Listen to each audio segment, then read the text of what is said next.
ओम शांति। आज 8 अप्रैल 2025 मंगलवार।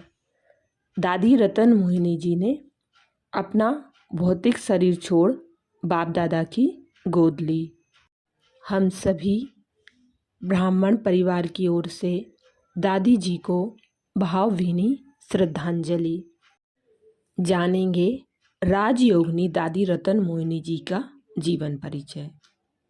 दादी रतन मोहिनी अर्थात जो रत्नों को आकर्षित करें अथवा सबसे सुंदर रतन। प्रजापिता ब्रह्मा कुमारी आध्यात्मिक ईश्वरीय विश्वविद्यालय की मुख्य प्रशासनिक रहीं। दादी गुलजार के 11 मार्च 2021 के दिन अव्यक्त होने के बाद उनको कमेटी ने मुख्य प्रशासिका नियुक्त किया था। दादी रतन मोहिनी जी का जन्म का नाम लक्ष्मी था। उनका जन्म हैदराबाद सिंध में, जो अब पाकिस्तान में है, एक प्रसिद्ध व धार्मिक परिवार में 25 मार्च 1925 को हुआ। जैसे दादी वर्णन करती हैं कि वे बहुत शर्मीली थीं और बात करते हुए बहुत संकोच करती थीं, परंतु एक बहुत अच्छी छात्रा अर्थात स्टूडेंट थीं। वह अपना अधिकांश समय शिक्षा को समर्पित करती थीं। जब वह ज्ञान में आईं तब उनकी उम्र केवल 13 वर्ष थी।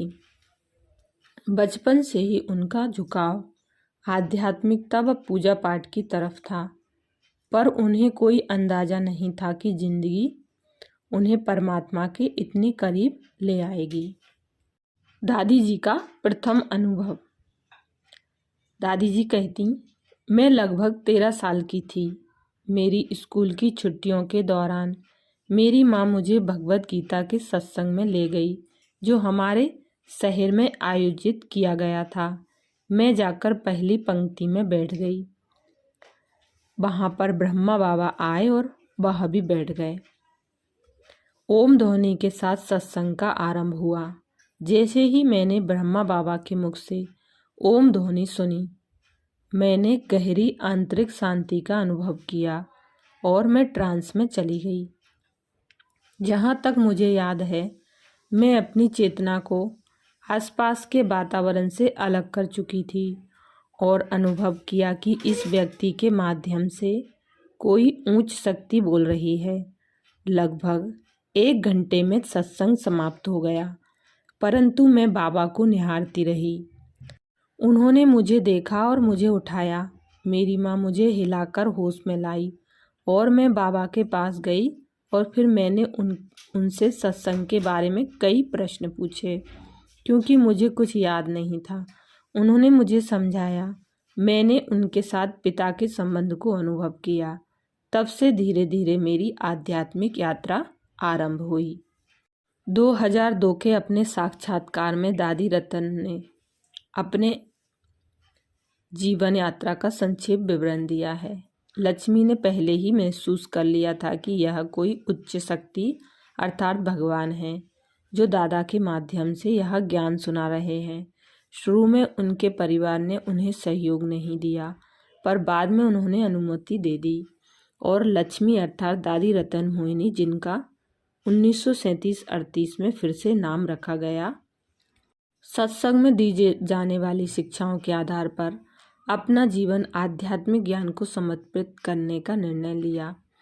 तब से उनकी कहानी ओम मंडली संगठन लगभग 284 आत्माओं के साथ जुड़ी हुई हैं, जो इस ईश्वरीय संस्था का आधार बने। दादी जी कहती, मेरा परिवार राधे कृष्ण का अनन्य भक्त था और मैं भी सुबह स्कूल जाने से पहले पूजा किया करती थी। एक बच्चे के रूप में मुझे कोई अंदाजा नहीं था कि भगवान क्या है, ना ही मैंने कभी यह सोचा था कि स्वयं भगवान मेरा शिक्षक होंगे। दादी रतन मोहिनी अपने 2002 के साक्षात्कार में ये कहती हैं। वर्तमान समय में दादी यज्ञ अर्थात ब्रह्मा कुमारी के मुख्य प्रशासनिक के रूप में सेवारत थीं और उन्होंने निम्नलिखित सेवाएं दी।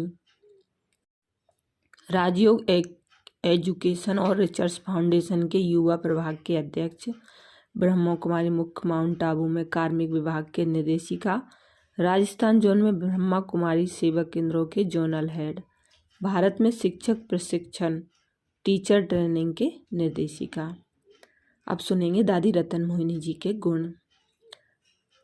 वह एक गहन विचारक थीं, किसी आध्यात्मिक विषय की कुशल वक्ता थीं, दयालु और विनम्र थीं, सेवा के लिए सदा तैयार रहती थीं, आध्यात्मिक रूप से परिपक्व और हमेशा मुस्कुराते रहना, सभी को खुश करना, पवित्रता, शांति और उच्च उद्देश्य के जीवन का एक उदाहरण थी।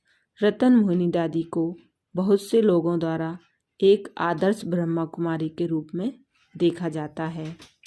अच्छा, एक बार फिर दादी जी को सत सत नमन।